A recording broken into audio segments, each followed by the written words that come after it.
Dag nabbit, there's a snake in my boot. Butthole. Tuesday, America. France. Hello, player character. It's Train. me, that guy you saw. I'm freezing.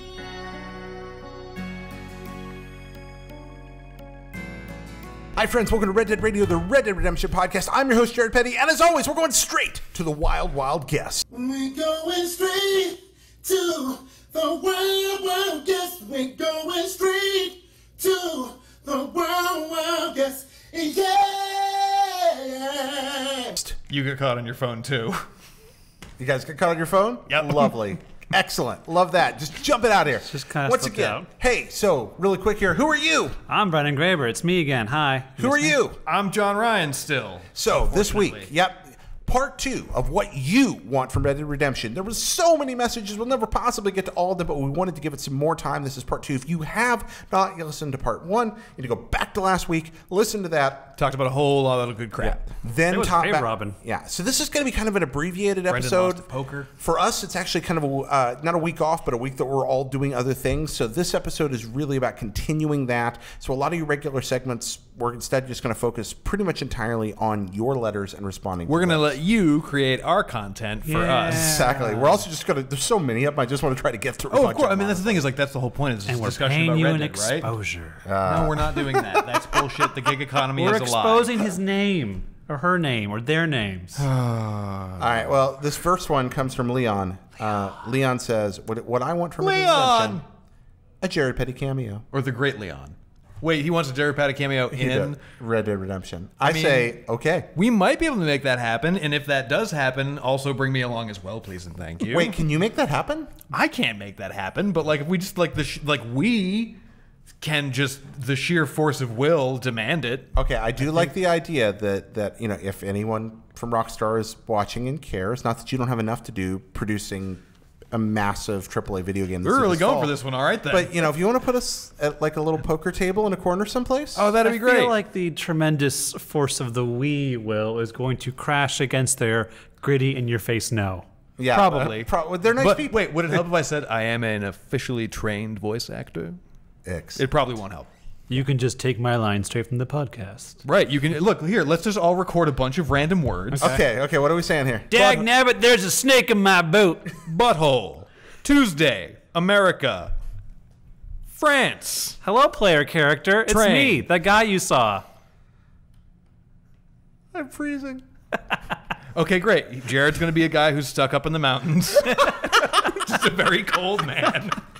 You're going to like have your camp and he's just going to be in the woods, essentially like the Tin Man from the Wizard of Oz. Just like, I'm freezing.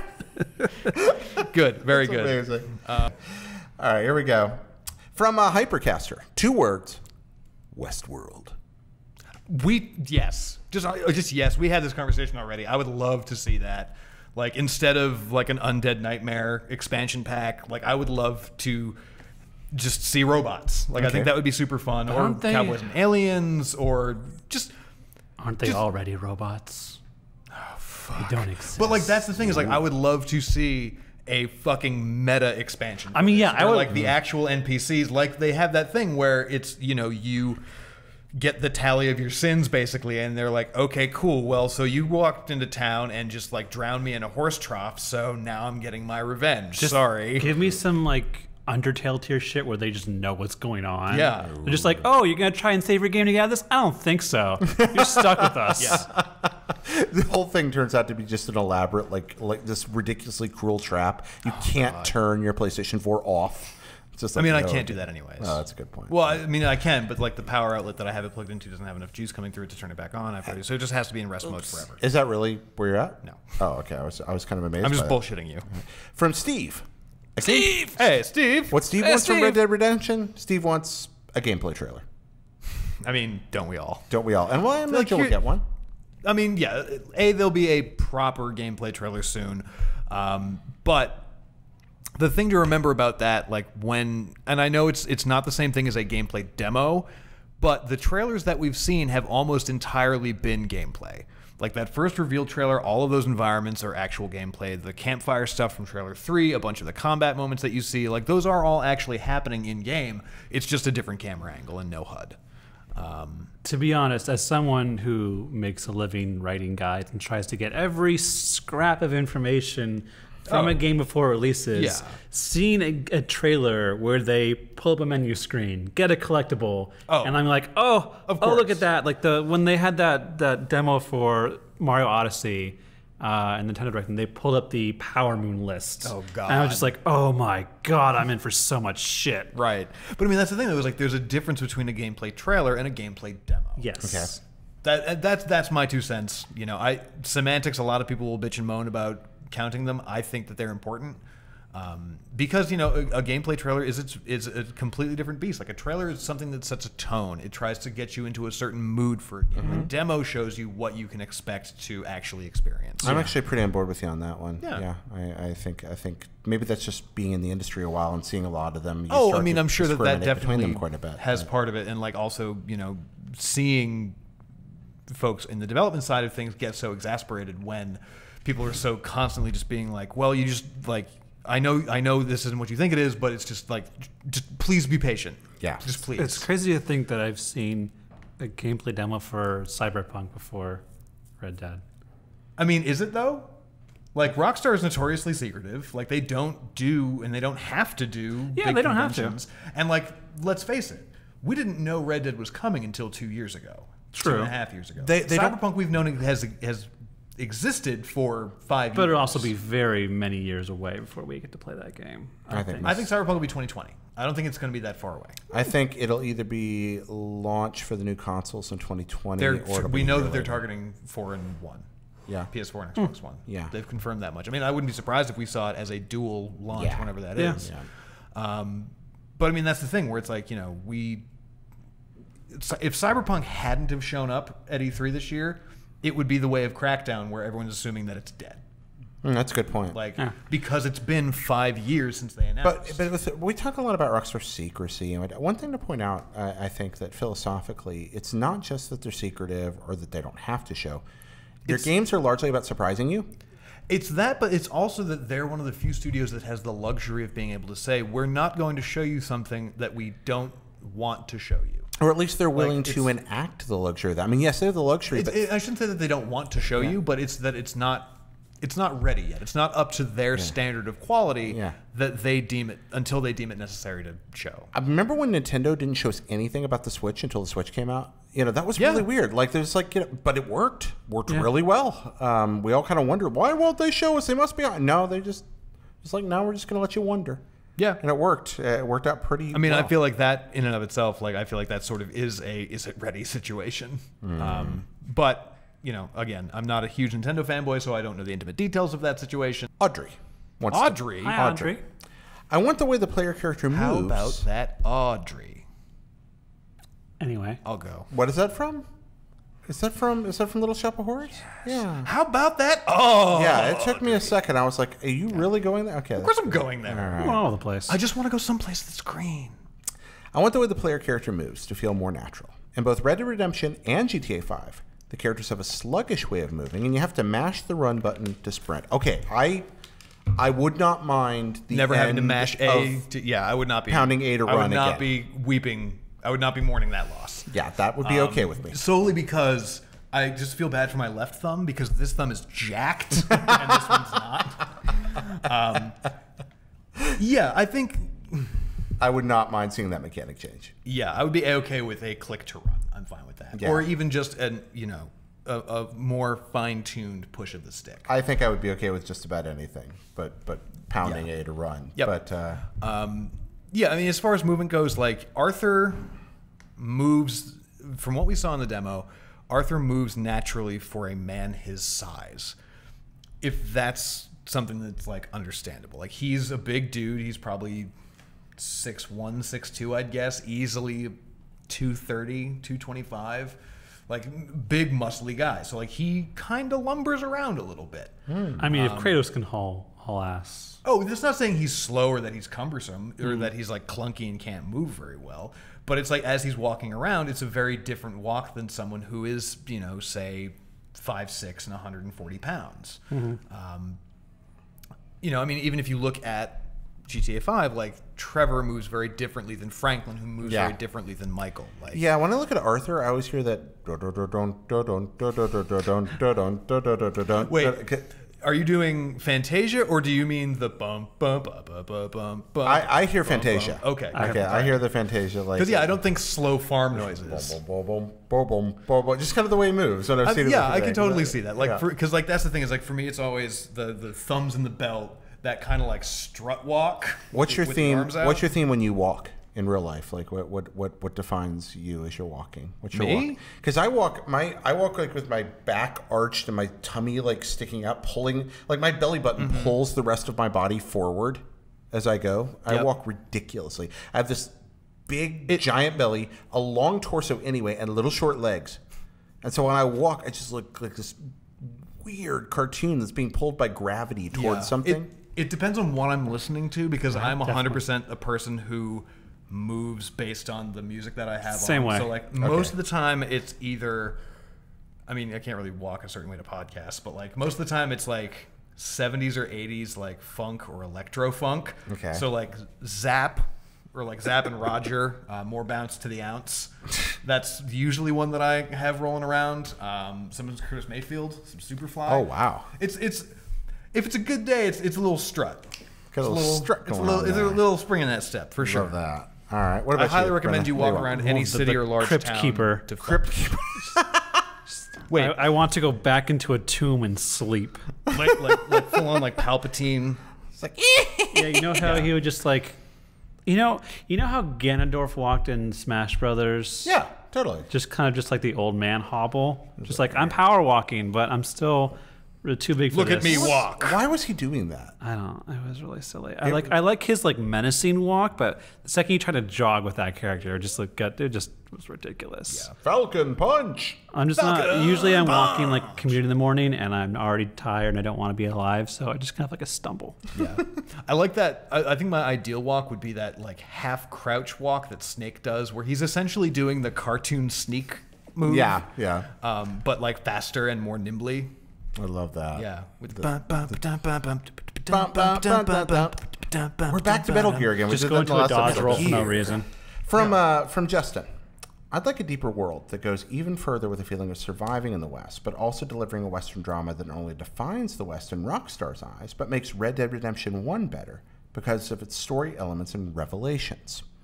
So he's looking for something that recontextualizes the first game. And also delivers like a sort of more in-depth experience with the world itself. Yeah, one of the things I love, I like to talk about Steven Universe. And I still haven't watched any of that show, and I hear it's really great. It is. Do you watch it, Brendan? I watch bits and pieces, but I need to watch. Actually, I need to sit down and actually watch it. What Steven Universe is so good at is it's now that we are nearing the end. It feels like it's headed toward. How long has the show been on? It's like 150 some episodes. Jesus, now. really? Yeah, it's been on forever. Shit. They're all 11 minutes, but they're all significant. But they're not at 11. It's like Adventure Time. You can blast through all 5 seasons in 2 weeks. But 11 minutes of Steven Universe is like 4 hours of Game of Thrones in terms of what actually happens, like in terms of events taking place. Yeah. I mean, sometimes I wish HBO would do that. Yeah, so do I. Hey, Westworld, how you doing? There we go. Yeah. Ooh, let's not talk about that. I mean, I still haven't finished this latest season, but like, no. I honestly don't know if I even want to bother. No, I was like, for the show, for Red Dead Radio, I was like, I need to finish Westworld because it's very, and I'm just like, I can't. I think the last one that I watched was the Ghost, the indigenous tribes. I just don't care. It was good. It was an entertaining episode of television. I thought it was compelling, but like everything surrounding that in like the real world, I just don't give a shit about. Everyone is so terrible. I hate them all. I hate everybody. As people or as actors? The characters on that show are horrible. They're just awful people now. I don't want to be with any of these people.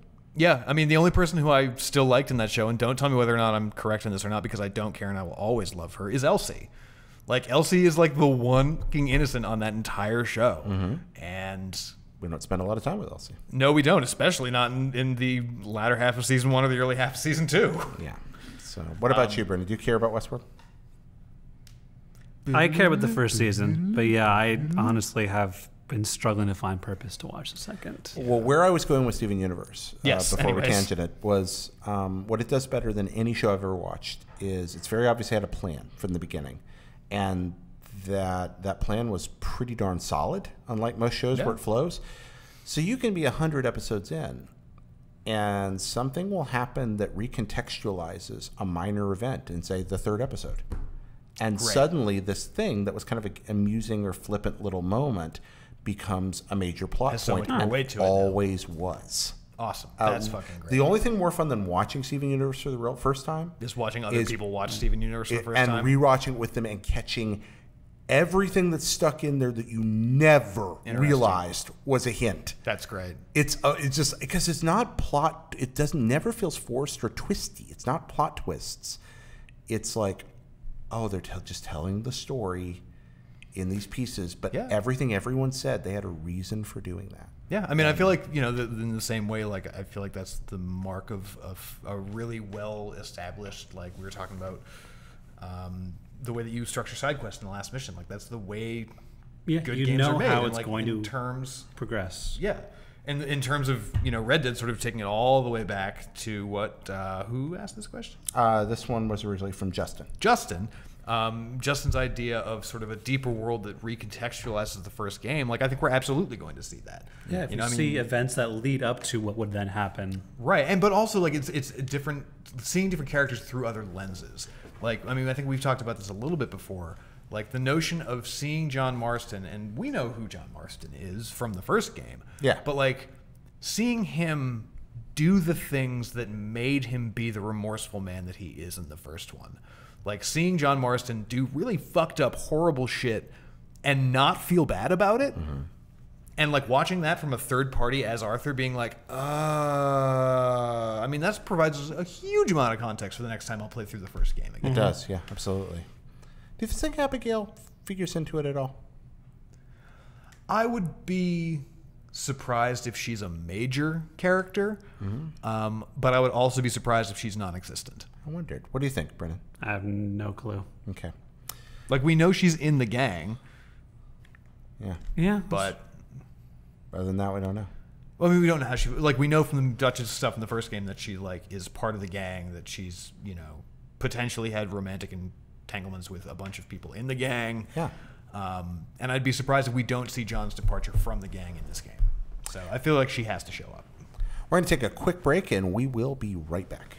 And we're back. This next segment comes from Brandon, who says, I want to get... What? But then no. Okay. Not Brendan. Different spelling, Jim. Different spelling. We have 3 Brandons in our office. Yeah, they're all fakes. You're a fake? Oh, my God. I'm classic.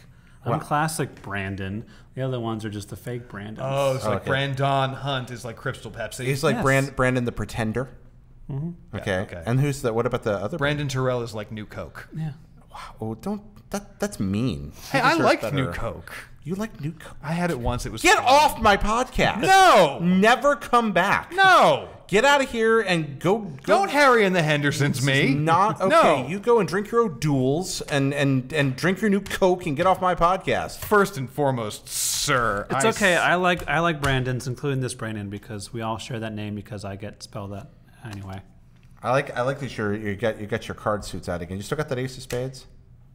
He does. He does. I keep sending up with that. Okay, what is Brandon's question? He wants to get lost in the West. That's all I want. I want Westworld for the immersion. I'm a Ford, not a man in black. Maybe find a treasure or live off the land. I want freedom. Have gun, will travel, reads the cars of a man. Have gun, will travel, reads the cars of a man. Oh, it's a song lyric. Have gun, will travel, reads the cars of a man. A night without armor in a savage land. Yeah. I mean, I think that's part of why we all love the first one. I think it's part of why we're all looking forward to the second one. Can you really forsake your gang, though, and just...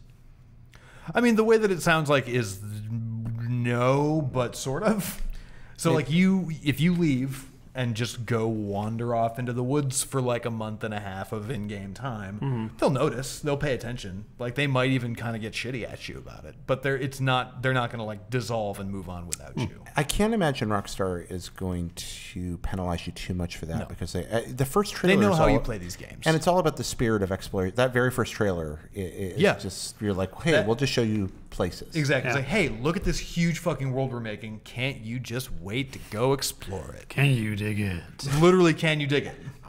I can dig it. I don't know if we've mentioned this on here before, but while I'm not always the biggest fan of film remakes, I do want a Warriors remake just so I can have Nicolas Cage in that robe going, can you dig it? I want that. If it's Nicolas Cage, I'm out. Here's the thing, like there's rare times when I say that is fucking perfect casting. Yeah, I want that moment. Really? I don't want to take a role moment? away from a person of color, but that is like from a point of attitude, 100% that's the vibe of that guy is Nick Cage. Yeah, I just think the over-the-topness of Nick Cage in that part would be amazing. I would happily check out a Warriors remake for sure. But right, until then, fine. go play the Warriors game, also from Rockstar, because it's actually pretty fun. I mean, Are you not a fan? I just I think I'm the other way around actually. Oh, okay. One of the coolest things about going to Rockstar is they have that awesome Warriors arcade cabinet in their lobby, and has like 40 buttons because that game is amazing.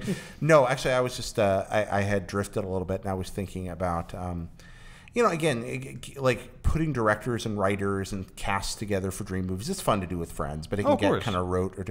But if I was going to throw Tarantino at anything, it would be a Warriors remake. I would like that. I think that's a movie he's born to make. A 70s homage, ultra-violent cartoon movie. That's his honestly, bread and butter. It would be either. I don't think I would prefer to see Paul Verhoeven do it.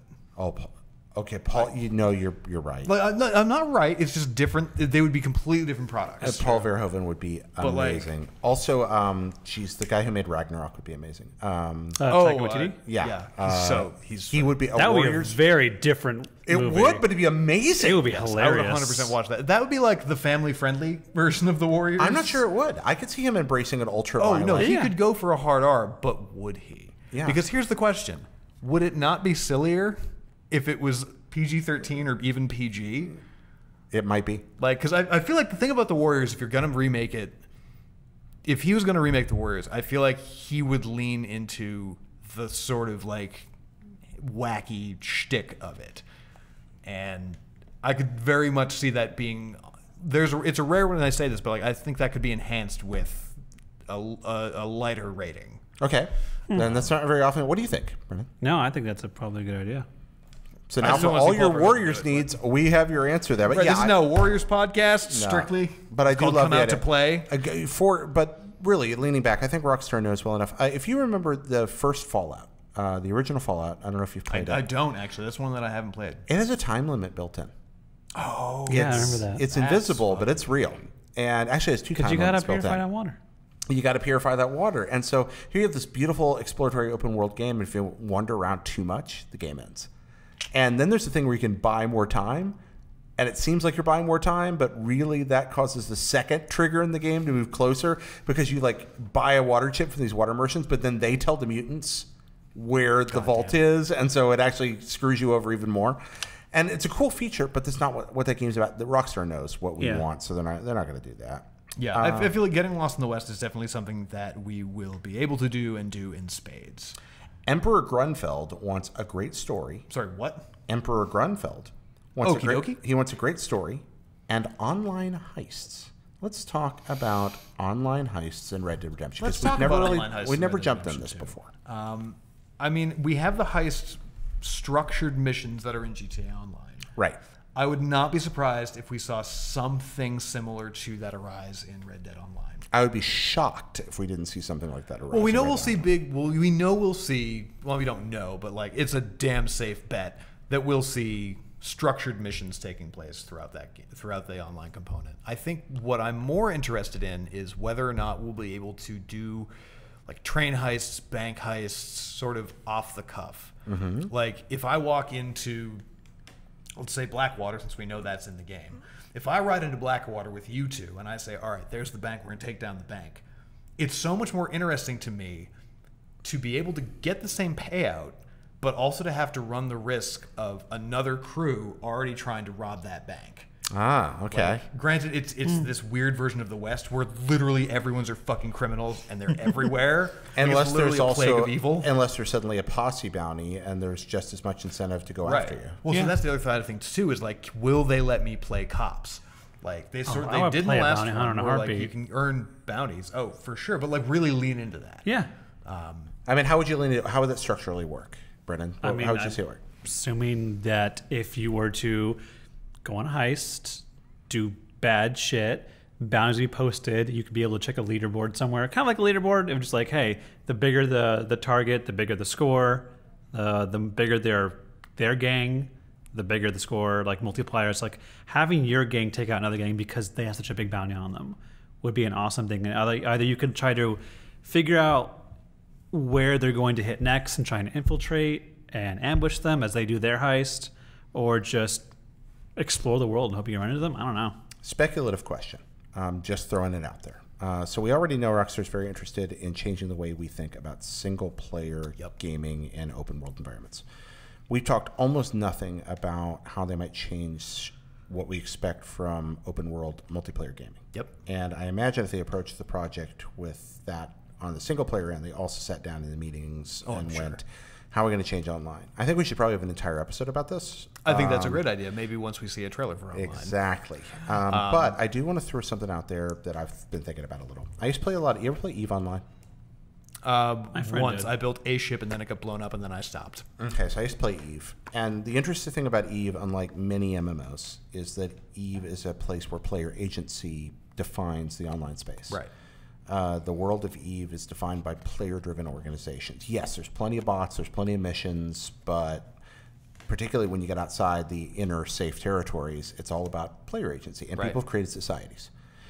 Would it be possible to have a world where everybody's got their own box canyon and everybody's got their own turf, at least within a microcosmic shard of some sort, and people are, in fact, engaged in a sort of a feudal economy of cops and robbers? Potentially.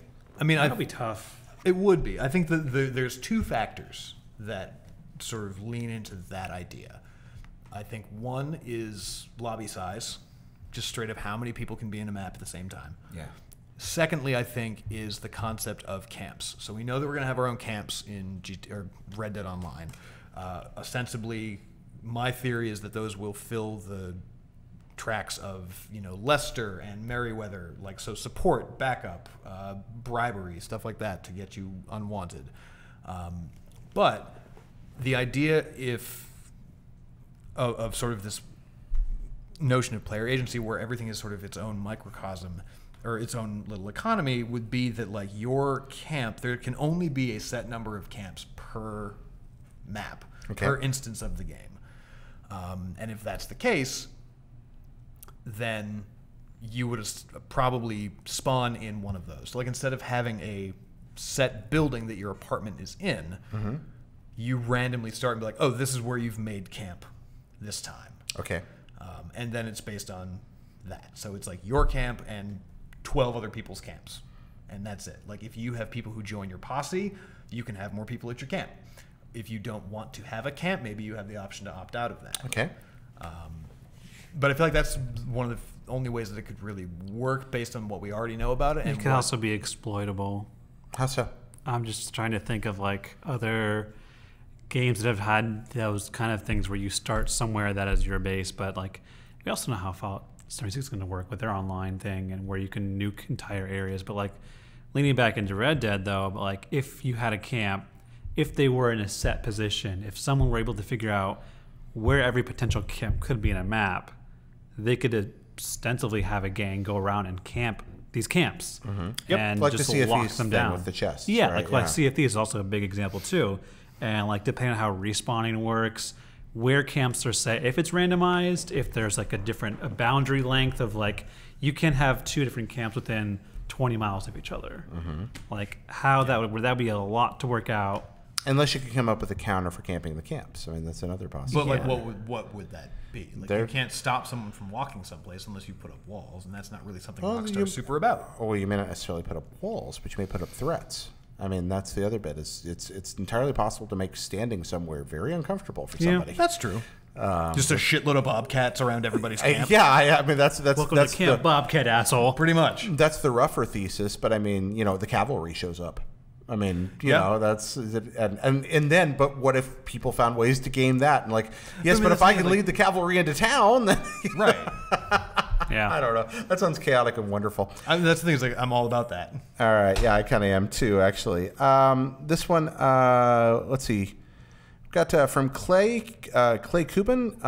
Jared Petty skin in online modes. I'm up for that. Absolutely, Yep. yes. You know, also a Brendan Graver skin, a John Ryan skin. They'd probably regret that. They wouldn't make any money off it. All right. Sure. Let's see. From Michael, new bar games that we can play online, in addition to the classics. Yep. Like poker, liar's dice, or blackjack. What's your new game? Well, I mean, I want them to bring back Fingery Stabsies. Okay. I forget what the name of it. Five Finger Fillet. Yeah. I think that one was. But what's the one? What's a new one? A new one for me. Maybe skeet shooting. Ooh. Either that. You brought up Gwent. I mean, before. I mean, yeah, I would love. a Tatler Alana game. brought up Gwent. Yeah, was that Alana? Okay. Alana was. I was just emphatically in support of it. I think that would be super interesting, like some kind of collectible card game, whether it is just poker, but you get maybe an advantage at certain tables if you have certain decks. I think that'd be super interesting. Or a collectible dice game of some kind. Where the dice whatever all have the different Old abilities. West equivalent of Magic the Gathering is. Yeah, well, I think you'd have to make something. I just want to see up, a tavern full of like Western outlaw nerds score like, Yeah. well, Look, I've got a magic dragon. What do you got? If you let Rockstar, if you let me run a D&D table in Red Dead Online, I will be the happiest man on earth. That'd be amazing. I think for realistically though, I feel like the old standards will definitely be there. I feel like we may see one more type of card game, and maybe like a challenge. I wouldn't be surprised if we saw like a drinking challenge. Okay. Dart throwing or knife throwing challenge. I know what yeah. I want. You just said dart throwing, knife throwing. I know knife what I throwing. don't want, and I don't want horseshoes ever again. Oh, I like horseshoes. I like That's- horseshoes in A Way Out. I fought Ryan McCaffrey with that. But if you're going to come down on one, Brendan, what do you want? Throwing knives at people or at just targets. at People, no. You just have like the standoff, like Exactly, in, just- like the Magnificent Seven. Exactly. Where you're like, okay. Good. Yeah. For me, this one is easy. I've been rewatching Ken Burns' Baseball, and I want baseball. Okay. I want it everywhere. I want different fields. You mean stickball? No, baseball was very by 1899. Baseball was deeply. It was there, established. right, yeah. Oh yeah, baseball predates the Civil War, and baseball is a standardized thing. But the Civil War really spread it. That's how I it didn't got know that. everywhere. Oh yeah, yeah. Soldiers like. That's why I like coming on the show, Jared Petty, because I always learn something. And baseball predates the Civil War, and during the Civil War, everyone played it. And it moved from its birthplace around New York and a couple other spots and spread throughout the country because soldiers in camp played it constantly. All you needed was a ball and a stick. And you had a bunch of bored soldiers in camp. What else are you going to do? Exactly. North and South, they all played it, took it home, and it spread all over the country. Interesting. And then became kind of standardized. Well, anyway, by 99, there'd been professional baseball for decades. So I like the idea of, one, there being a baseball stadium.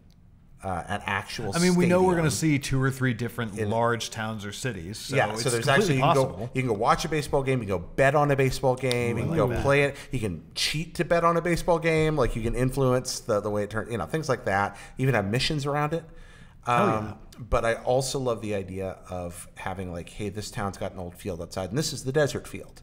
And then, that has little nuances. You've got the sandlot versus like the community center field versus Exactly, the because professional field. Baseball fields all are unique in real life. Anyway, even pro baseball fields are all different. They're all different sizes. Yep. Do you know they're all different shapes? Yeah. I mean, I look at AT&T Park versus Fenway, and I'm just like, who built this place? Yeah, exactly. And that's what I like. Like Yeah. the idea that you could go, and then Rockstar is absolutely capable. When you think of table tennis. Oh, of course. Creating an amazing baseball game. Yeah, You that'd could be have great. online leagues and play online. I mean, and that's the thing, though. It's like, you see tennis in GTA Online. It's like there's a whole tennis system that you can do. Like, if you want to just spend your time in GTA Online just making it Los Santos PGA Tour, you fucking can do that. And I want a universe where I'm playing. There's a secret ending to Red Dead Redemption 2 where I just play enough baseball that I'm You're called up to actually the Babe majors. Ruth. I'm called up to the majors, and I get on a train, and that's the end of my time. Like I'm That'd be Arthur, great. and I become. But then the opposing teams are Arthur, never killed. Babe, Morgan. I think we know there's going to be like a fight pits type deal. We see a couple of instances of what look like brawling matches in some of the trailers. I think that'll be a fun one. Like I kind of like that notion, sort of again to steal from The Witcher, like with Gwent. to have sort of like a local, the toughest guy in town. Yeah. You know, if I can kick his ass, I get a sack of gold. Are you ready to go over the top? Oh, 100% I will break that man's arm for the sake of earning back my son's love. Yes, of course. All right, friends, we're getting to the end of the segment here. We will be right back. Hi, friends. Welcome back. This one from Devin. I'll tell you what I want most from Red Dead Redemption 2. Number one, I want an achievable platinum trophy without a slew of super difficult multiplayer trophies. Game Over Greggy knows what I mean. No. No, he says. Wow. I say no. Expound. What is your deal? So the Epsilon quests, for example. Yeah. That was a trophy, right? If I remember correctly, it was. Yeah. I don't pay attention to trophies, so I believe it was. Okay.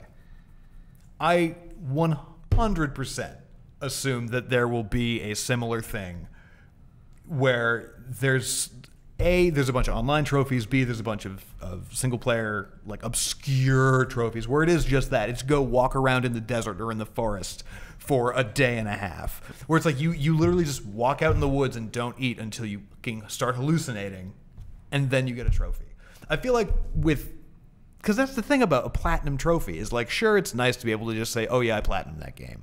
And some games you can do that with and I don't give a shit. But like for a game as big and as deep as what I assume Red Dead 2 will end up being, I feel like there's no way that it can have an easy platinum. No, I do think he's leaning into not just an easy platinum, but he doesn't want to have to play really difficult multiplayer stuff, like the Far Cry 5 thing. I could definitely sign up with that. I'm not great at multiplayer. I prefer single player experiences. I platinum very few games, and one of the few series that I went on my way to 100% was the Batman Arkham series. Yep. Except for Origins, which was developed by Warner Brothers themselves, because they had a weird online component. And I was like, yeah, you got to play as thugs and beat up Batman and Robin team with guns. It's like, no. Yeah. No. Yeah. Competitive multiplayer trophies should be a separate thing. I agree, actually. I kind of wish they shouldn't exist. I like the idea there's two platinums in a game, but I don't think they're ever going to change it to build that system. No. I mean, I feel like there's platinum and then there's super platinum. Oh, like if you do all of the non-competitive stuff, that's a platinum. Yeah. And then you can get a bunch of golds. And then if you do everything else, then you get like double platinum. But that's Sony's decision, not Rockstar's at that point. Right. And that's where unless, and again, I've said this before and I'll say it again, Rockstar is one of the few studios that has the power behind it, I think, to shift the industry.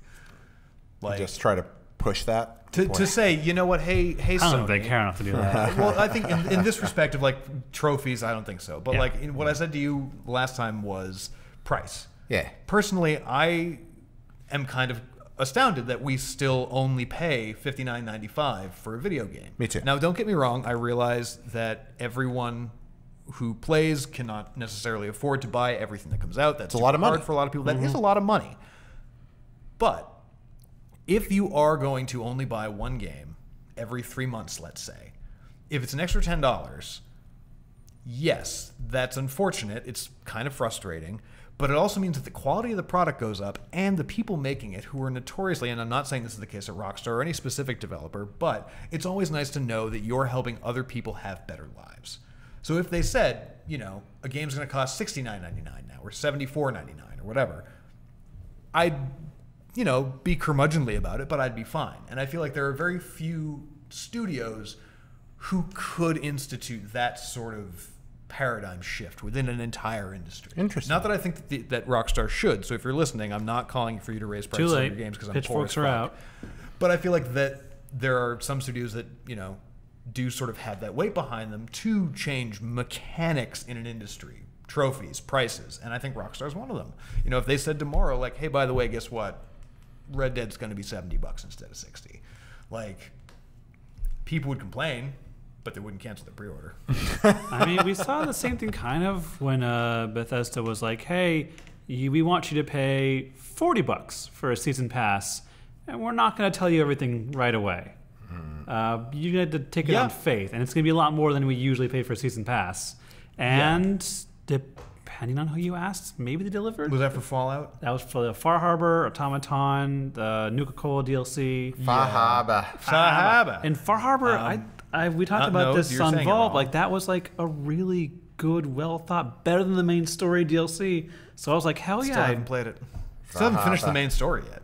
Like Does it take place off Cape Cod over at the Kennedy compound? It takes place on a isolated island, both for again robot murder history. I mean, Great, I'll have to check that out because I live on an island off Massachusetts. So. Yeah. Oh, you really ought to. I mean, they had what's the soda it was based on? You mean the one that you someone picked up from your desk where you used to sit? Moxie? I'm on Moxie? keto. Well, Moxie, but it's based on a real soda. It's literally eaten through the floor. It's been there for like a year now. I can't drink. I'm on keto. It's fine. You're looking great, by the way. Oh, thank you. It's very kind of you. Anyways. Moving forward. James says Deadwood, basically. Deadwood, comma, basically? No, just Deadwood, So, period, basically. People both in my internet life and in my real life already hate me or will hate me immediately after I say this. I still have never watched Deadwood. Wow. Guess you can hate me too because I didn't watch it either. So Naomi and I talked about it a couple of weeks ago because she's a big fan of it. Deadwood is really good. I hear. It's a groundbreaking series. It helped establish the whole kind of Modern Western? Well, not just modern Western, but the whole. I mean, it predates Game of Thrones. It helped create that premium television vibe. It really did kind of open that door for a lot of people. Gotcha. It's from that era where it's like, whoa, TV can be good. Oh, The Wire. Yeah, exactly. It's from that same period, and Gotcha. Pre-Breaking Bad, when any schmuck on AMC could get a great show. And they never finished it. That's what stinks. It got canceled, and there's no end. And Have they really never just made a fucking movie? No. What the shit, HBO? You've got the money. Do it. And that's the. But it had good characters, great cast. Ian McShane. I love Timothy Ian McShane. Timothy Oliphant. It was a really, really good Shit, that does sound fun. Yeah, that sounds like a fun time. Ian McShane is so savage. Like yeah, he is. Of course he is. He is spellbinding every second he's on screen. I'm legitimately upset that he's not in more things. I really am. Yeah. Like anything that this is strictly a semi-physical comparison, but anytime that I see Edward James Olmos in something, I'm like, that should be Ian McShane. Like, and I loved Edward James Olmos. Like, I think he was phenomenal in Battlestar. He was great in Stand and Deliver. Like, I really do like him. Uh-huh. What was the last thing Ian McShane was Can Ian McShane, like, he has a different... He was in American Gods. Yeah, he's Mr. Wednesday. Phenomenal in that. He is really good as Mr. Wednesday. That's great casting. But they have different growls because his growl's like, oh, and whereupon like James Earl almost is kind of like he kind of comes over the top. That's very accurate. Yeah, I mean, I feel like scary. I feel like Ian McShane is more of a growl, where Edward James Olmos is more of a grumble. Yeah. Okay. I don't. Well, you get it. With like. He'd be like, get off my ship. Like, it's not quite like doing... I mean, I don't think he ever says get off my ship. But no, I don't think I just love watching almost argue with Laura Roslin. Like, watching Adama and Roslin or fight. watching him berate Fat Apollo. Because let's face it, the best twist in that show was Fat Apollo, where it's like, we're coming back from a season break. What happened? What crazy shit went down in the plot? This guy got fat. The fact like it's so good. The fact that they pulled the Monica suit from Friends out and put him in that was weird. It was so good though. Very, like, very strange. No, but there's nothing better to say time jump and like bad things have happened time jump than that. 'Cause, You just know. He's this dude who's like super pristine in his appearance and really good at what he does, very militant. And then all of a sudden you see him a year or 2 years later and he's just like, fuck it, whatever, give me the Twinkies. You're like, oh shit, things are bad for these people. Christ. Man, that show, when that was contemporaneous with the Iraq War and the occupation and that was a show that I didn't watch until like 2010. Oh, okay. Riss, my partner and now spouse, finally was like, no, you have to watch it. Yeah. Like, I cannot continue seeing you until you watch the show. Did you watch it, Brendan? I think I cannot continue working with you until you watch the show. Well, see ya. And you're well versed in the ways of nerddom. You think so, but here's the thing: I will 100% rewatch Battlestar Galactica with you if you want. Yeah, I will absolutely do it. Heads up. The end sucks. Everything else is great. Okay. I mean, that's all right. The end is bad. The whole last season is pretty iffy. The second, actually, I even like the last season. I like Jesus Baltar. The second. How many series have gone that long and fizzled by the end? The second half of the final episode. It goes back to what we were talking about with Steven Universe, like shows that know what they're about and have a through line and say, okay, this is the story we want to tell. Once that's over, or have the wherewithal to keep their starting actors Well, that too. Which is more mind blowing, the end of season 2 or the end of season 3? Because they both. So again, as someone who watched it in a giant Netflix lump, yeah, I'm much like Lost. I can't tell you what the difference between season 3 and season 4. The end of Lost season is. 2 is the Iraq War jump. Like Is one the year, time jump to one Fat year Apollo. later, yeah. Okay. And the end of season 3 is Jimi Hendrix. And the shit. And season 3 jump is better. That episode That's so good. is That's just so fucking that good. music kicking Oh, in it's so and good. them walking into the hangar and Starbuck and then flashing out and there's Earth. Salty and Salt High. Just Oh, like, man. what in the world is happening? Okay, here's my question about that show, and this is completely Wow, we are dumb really and wrong. yeah. But I don't know where do we you are think they anymore. named Saul Ty because he's just salty? Well, I do now. Yes, You did it. I did it. I solved Battlestar, the Battlestar quandary. It's in the ship.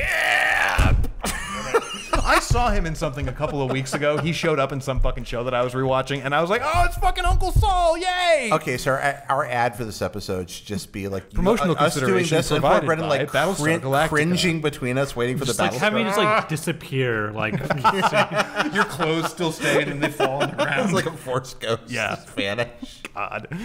Anyways, well, yeah. what the fuck was that question about? Who cares? We're talking about Galactica. No, that he was asking a little bit. I don't remember anymore. Who was it at the very least? So I can All apologize. right, he was talking. This was about platinum trophies. it was about Oh, right. Deadwood, basically. Rockstar. No. Oh no, this was Deadwood basically. Oh Okay. right. Okay. Yeah. All right, Who was that? This Sorry, is James. James, I'm very sorry. James, I tried to stop them, not really, but I looked Alright. ashamed for them. It's okay. Yeah, Just scorn us.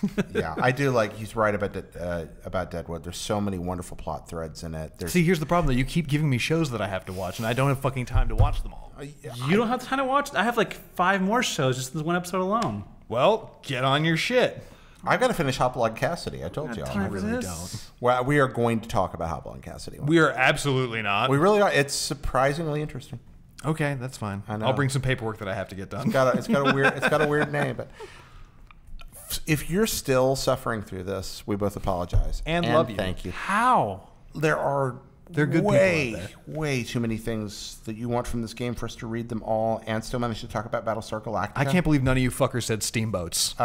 We've had. Well, I think it is on here actually. I think you actually wrote it on here. I said it the Yeah. last time I was on. Well, 2 times ago now. We've had trains. We've had somebody just pointed out they want Bigfoot. Bigfoot, strangers, poker, hunting, I mean, robberies, Bigfoot redemption. canonically exists in the universe, so Yeah, he could be back. I wonder what could pop up next. If you're going to do something else from like I like the idea of there being ghost riders in the sky on the edge of some storms. Like I think that would be fun. Yeah, I'd be down to see some like cowboy ghosts. Yeah, that could be I'm cool. super into I that. want Native American folklore ghosts. Oh, that would be really. Yeah, like a lot of you could draw a lot from Native American folklore is like a hobby of mine. Mm-hmm. And I want skinwalkers. What? Give me skinwalkers. expound. Yeah, I don't know what that is. You know, skinwalkers are like there's a lot of different kind of legends, but one of them is like the Native American, like really bad shamans who can transform into other creatures, usually like werewolf type shit, but darker. Okay. So it's like they can transform into other people and, you know, take on their shape, like a doppelganger situation. Hell There's yes. a lot. There's a fucking. Just keep They're here. pick up again. They're here. The lights just went out. If I've you're said too listening. much. The lights just went out. They could see it, I'm sure. Sure. All Yeah, right. skinwalkers. Give me a skinwalker mission. Ladies and gentlemen, thank you for watching and listening. We can't get to everything. We'll keep going through maybe on the next episode, but Let's keep the conversation going on the internet, yeah, though. please do. Mail at reddeadradio.com. Keep the conversation going there. Thank you for supporting the show. We've got a lot planned. This first dozen episodes, this is our 12th episode now. Oh my God, no way. Happy almost Yeah. Baker's dozen. I know how they almost I guess Baker's happy dozen. dozen, but... Yeah, that's well. You've got a dirty dozen. I do have a dirty, and they have been kind of a dirty dozen. This has been an experimental time for us where this has kind of been kind of homegrown and half baked, Yeah. and we're just kind of stapled together. Roughshod's good, though. I mean, that's very much is- in the spirit of the Old West. That's what we're shooting for. And now I think we're gonna back up and polish some corners here, do a little carpentry on it. And Beans, I'm out. when we come back in a couple of weeks, you'll see something very recognizable, but maybe a little more perhaps a bit more refined. There'll be a more nice little focused. bit more polish on them boots. Yeah, or it'll just be the same Jackass circus it always is. Who knows? Yeah. Either way, But we're we'll glad have you're a here with better us. thing in the background. There'll be some oil on that snake. Yeah, the reason we're not in our usual set is because someone is watching the entire Jason Bourne. No. No, It's no. the Ethan Hunt Mission Impossible Septilogy. Septilogy. Wait, no. On the other side of the wall behind the bar. Yeah. What's 5? I can't grow enough. what, There's 5? quadrilogy, trilogy. Septilogy is 7. Sextilogy is 6. Quintilogy. There's a lot of Pentilogy? them. Pentilogy. There it is. We don't know. Pentilogy. Yeah. Pentilogy. All right, whatever it Mission may be. Impossible 5. They need to stop making They're them. watching 5 Mission Impossible movies in a row, and they're on the other side of the bar, so we kept picking up explosions, had to move the whole operation over here. Mostly we just didn't want to expose you guys to Tom Cruise. All right, that's what it was. Yeah, we You're were welcome. picking up the vacuums earlier. I was hearing on the mic, so you heard some nice, authentic old Western vacuums. Friends, thank you all for coming. It's good Thank you, having Jerry, here. as always. We'll see y'all very soon. Once again, that's mail@reddeadradio.com if you want to reach out. And hey, if you want to support the show, you can do that at reddeadradio.com, and I hope you will, since this is how I make my living. Thanks. Bye. Cisco Man, thank you so much. Austin Riley, Jonathan, William Holbert, thank you so much for being our Patreon producers this much. We couldn't do it without you. Way to go.